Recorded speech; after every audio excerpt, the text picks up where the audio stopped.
하루 파업 손실만 100억. 너무 늦은 한국타이어 공장 재개. 헤럴드경제. 김지윤 기자.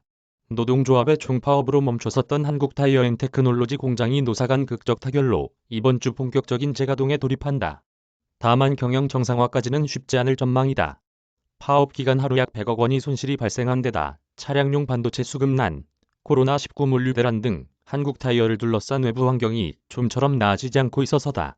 20일 업계에 따르면 한국타이어 노사는 총파업 24일 만인 지난 17일 마라톤 협상을 벌인 끝에 올해 임금 협상을 최종 타결했다.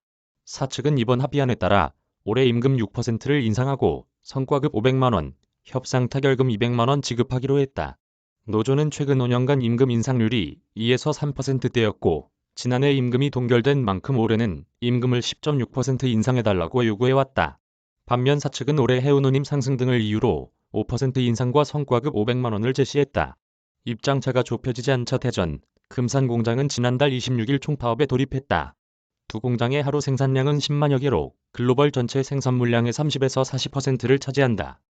파업이 3주 이상 지속되면서 한국타이어는 납품 차질로 하루 약 100억 원에 달하는 피해를 보기도 했다.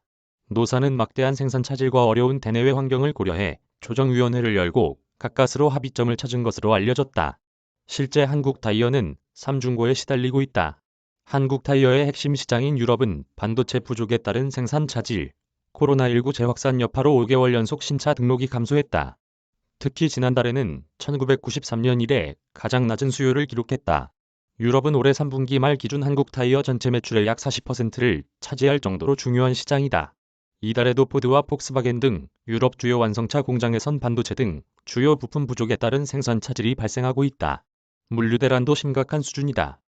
컨테이너선 운임지표인 상하이 컨테이너 운임지수는 12월 둘째 주 4,811포인트로 5주 연속 상승세를 이어갔다. 이는 해당 지수를 집계하기 시작한 2009년 10월 이후 최고치다. 타이어는 무겁고 부피가 커 컨테이너선으로만 운반할 수 있어 타격이 더 크다.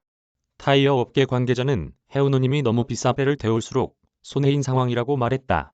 여기에 타이어 핵심 원자재인 천연고무의 가격 상승, 한국산 타이어에 대한 미국의 반덤핑 관세 등도 위기 요소다. 미국 상무부는 지난 6월 한국 타이어에 27.1% 반덤핑 관세를 매겼다. 이는 국내 3사 중 가장 높은 수준이다. 사실상 타이어 생산과 유통, 판매 전 과정에 걸쳐 제동이 걸린 셈이다. 증권업계는 한국타이어가 올해 4분기 각종 겨박제에 아쉬운 성적을 거둘 것으로 내다봤다.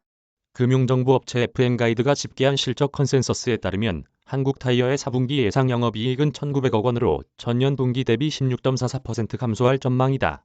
이메일 주소